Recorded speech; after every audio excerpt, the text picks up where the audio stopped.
Bir ana öz oğlunu atasız büyüdürdü. Dert sərini həmişə balasıyla bölürdü. Aylar illər ötüşdü, ana da elçi düşdü. Oğlunun toyu oldu, təkliyə son qoyuldu. Ana bütün toy boyu qol götürüb süzdü də, süfrələrin üstünə toy xonçası düzdü də. Gah güldü, gah ağladı sevincindən anası. Axı ailə qururdu onun ciyər parası. Bütün analar kimi qarq olub göz yaşına, o üzərli hərlədi bəy gəlinin başına. Bir ildə ötdü keçdi, xoş bir xəbər yetişdi. Oğlunun oğlu oldu, yenə gözləri doldu. Sevinci aşdı, daşdı, gözündən yuxu qaçdı. Gəlin ana olandan anası nənə oldu. Onun nənə eləyən doğulan nəvə oldu. Nəvəsini oxşuyub bağrına bastı nənə. Göz muncuğu da taxıb üstündən astı nənə. Özü yemək bişirər, bişirdiyin düşürər. Gəlinini, oğlunu süfrəyə səsləyərdi.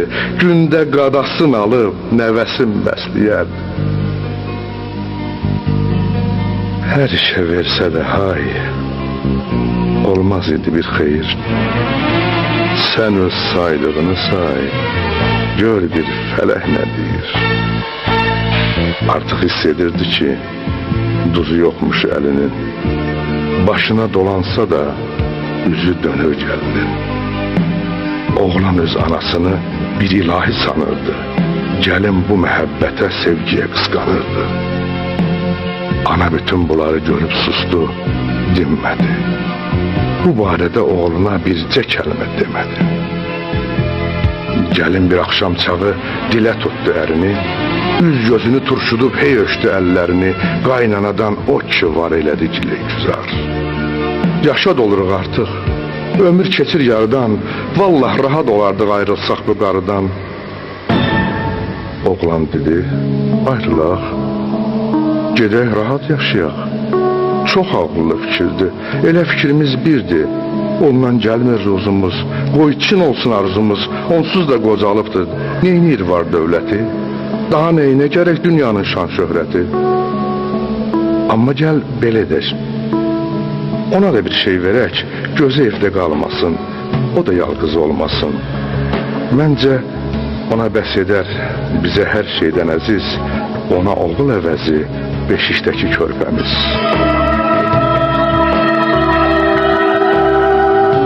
Gəlin durdu, nə durdu, elə bil ilan vurdu. Dedi, nə danışırsan, nə həddini aşırsan, mən hər şeydən keçərəm, öz balamdan keçmərəm. İstəyirsən biz köçüb, lap kiraya qalarıq. Yavaş yavaş pul yığıb, bir gün ev də alarıq. Atama da deyərəm, o da bizə əl tutar. Bizdən ötürü qardaşım öz maşınını da satar. Vallah gündə 100 dəfə dolanaram başına. Dünyanın naz nemətin mən yığarım qarşına. Təki ayrı dolanaq, qarıdan uzaq olaq. Ər dedi, ay vəfasız, insafsızsan insafsız. Anam mənə süd verib, neçə il öyüd verib. Bu işıqlı dünyaya məni gətirən odur. Boya başa çatdırıb sənə yetirən odur. Mənə həm ana olub, həm atalıq eləyib. Sübhəcən oyaq qalıb, gündə 100 yol bəliyib. Bəs sənin ürəyində zərrə qədər varmı hiss? Axı necə olur ki, mən yaxşıyam, anam pis? Sənə elçi gedən o, evinə gətirən o. İndi ondan ayrılsam, anam dözə bilərmi? Öz yanında görməsə, onun üzü gülərmi? Qaş gözünü bəziyib, çox güvənmə ətrinə. Anam qocalıb deyə, dəymə onun xətrinə. Yaxşı-yaxşı fikirləş, bəlkə bir şey qanasan. Unutma ki, xanım qız, sən özün də anasan. Bu evdə 2 ana, 2 bala yaşayır. Yerdə Allah adını mənim anam daşıyır. Sən balanı sevirsən, anam da balasını. Bəs qeyrəti olan da atarmı anasını?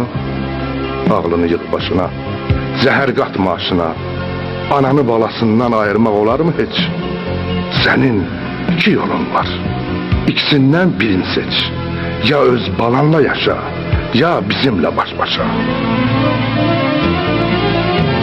Gəlin gah ərə baxdı, gah da yatan körpüyə. Mətbəxə sarı qaçdı, ana gəlirəm deyə. Elə bil yatmış idi, yuxulardan ayıldı. Qucaqlayıb boynunu qaynanaya sarıldı.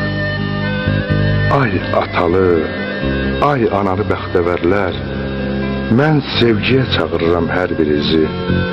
Gizlətməyin atanıza, ananıza sevginizi. Varsınızsa yaxşı olun, pis olmayın. Nədə xəsis olsanız da, sevgidə xəsis olmayın.